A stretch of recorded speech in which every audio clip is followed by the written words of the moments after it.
The storm rolled across the military base like a living thing, pounding against the barracks and rattling the thin glass windows, but even the violent wind could not drown out the words that had carved themselves into Captain Aisha Ward's soul. She had been told she wasn't ready. Not strong enough. Not experienced enough. Not built for what the mission demanded. The world had moved on from such judgments, but somehow they always found a way back, sharp and heavy, driving themselves deep into the heart of those who fought hardest to rise. That night, standing alone in the dark corridor outside the briefing room, she felt the sting of those words echo inside her, words spoken by a man who had never doubted himself a single day in his life. A man whose confidence had been polished into him by decades of privilege, expectation, and inherited authority. She had none of that. What she had was grit, and a fire that refused to go out. Aisha had grown up far from the world of uniforms, medals, and rigid order. Her home was a small, dusty town where opportunities were scarce and dreams were often laughed at before they were given a chance to form. She remembered running barefoot through the open fields, feeling the sky stretch endlessly above her, believing that if she could just keep moving, keep striving, she could break through the weight of limitations pressed on her by everyone around her.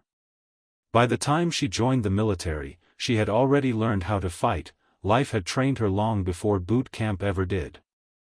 But none of her previous battles prepared her for the silent war she faced within the walls of the institution she had sworn to serve.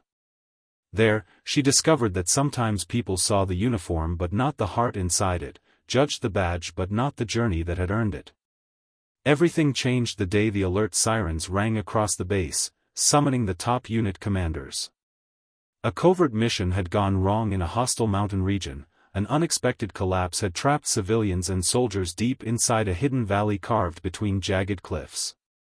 The terrain was lethal, the weather unpredictable, and intel warned that an insurgent group had already moved close, waiting for the perfect moment to strike. The rescue team sent earlier had failed to even reach the valley. Now, a new task force needed to be assembled. Every senior officer hesitated, aware that this was not just another assignment but an operation that many quietly believed to be a death sentence. Colonel Briggs, known for his iron spine and colder heart, surveyed the room with a grim stare. He chose commanders who had decades of field experience. He chose men who had survived more battles than they could count. He chose everyone, except Aisha. She stood at the far side of the conference hall, back straight, voice ready, resolve firm.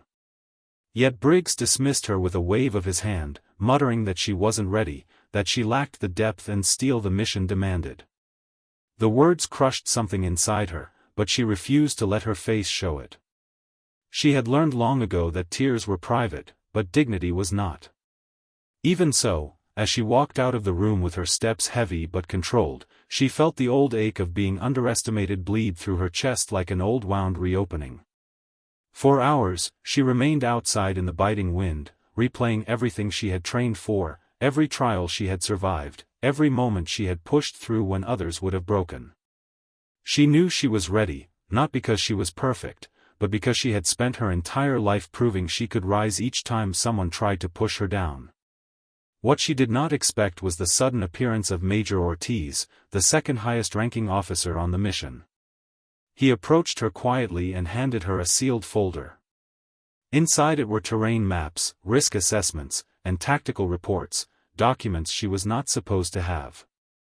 Ortiz simply said that he had watched her grow, watched her train, watched her handle situations that would have shattered seasoned officers. If anyone was ready, he believed she was.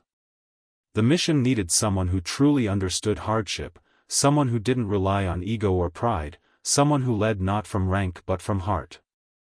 That night, Aisha studied every detail of the valley, every shift in elevation, every clue hidden in the satellite photos. She refused to sleep until she knew the land as though she had grown up there. She analyzed the earlier team's mistakes, the angles of rockfall, the weather indicators, and the narrow windows of safe passage. As the moon reached its highest point, she realized something critical that everyone else had missed. A natural ridge on the northern side of the valley had remained stable despite the collapse. It wasn't on any of the regular routes, but she saw a way in, a dangerous path, but a possible one.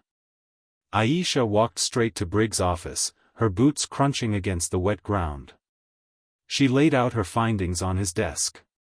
The colonel looked at her with the same dismissive confidence as before, ready to send her away, until he saw the detail in her analysis, the precision of her observations, and the fact that she had found the only viable solution no one else had seen. For a moment, Briggs hesitated. His pride and prejudice fought to keep control, but the evidence was undeniable.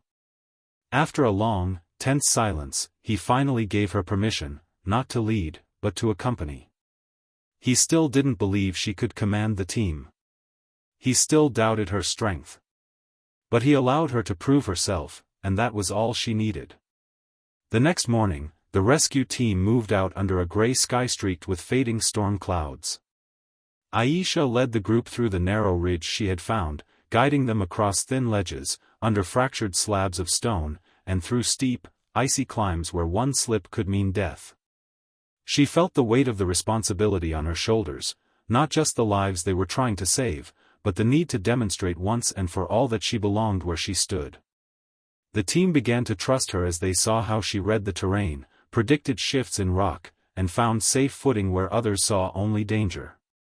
Even Briggs, who stayed at the rear, found himself silently relying on her instincts. Hours later, when they finally reached the valley floor, the sight broke every heart present. The earlier team's equipment lay scattered, some buried under rubble. Civilians huddled inside a collapsed shelter, frightened and injured. Several soldiers were pinned beneath heavy stone.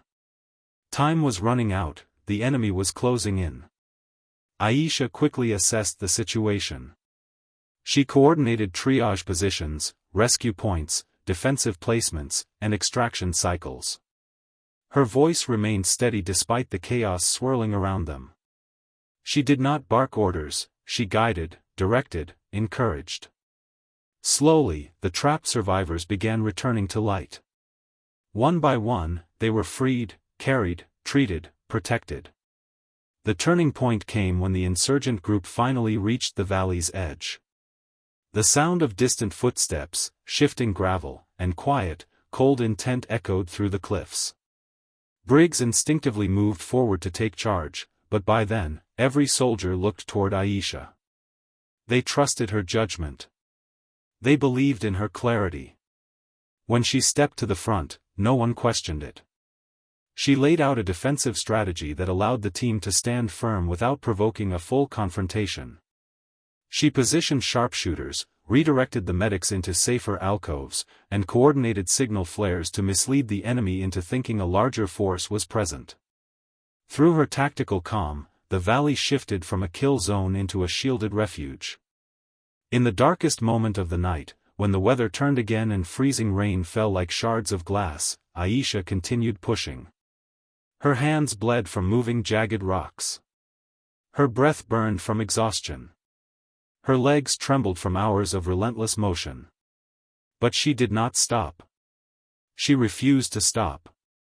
And slowly, the mission that no man dared to take became a mission that no man, or woman, ever forgot. By dawn, every civilian and soldier had been extracted safely. As the final helicopter lifted off the valley floor, Briggs stood beside Aisha, silent for a long time. His pride no longer held the power it once had. He realized something he had never understood before: readiness was not determined by age, gender, rank, or tradition, it was proven by courage, discipline, empathy, and an unbreakable will. He had judged her without seeing her. Now, the entire operation owed its success to her vision. When the helicopter touched back down at the base and the survivors were carried away for treatment, the entire unit turned toward Aisha. Their applause was quiet but genuine, a full acknowledgement that she had done what many could not. And as she stood beneath the soft morning light, her uniform torn, her face smudged with dirt, and her heart full of both ache and triumph, she understood something she had fought her entire life to realize: she did not need anyone's validation to know her worth. But the moment they gave it, she accepted it with the calm grace of someone who had earned it through pain, effort, and unwavering resolve. If this story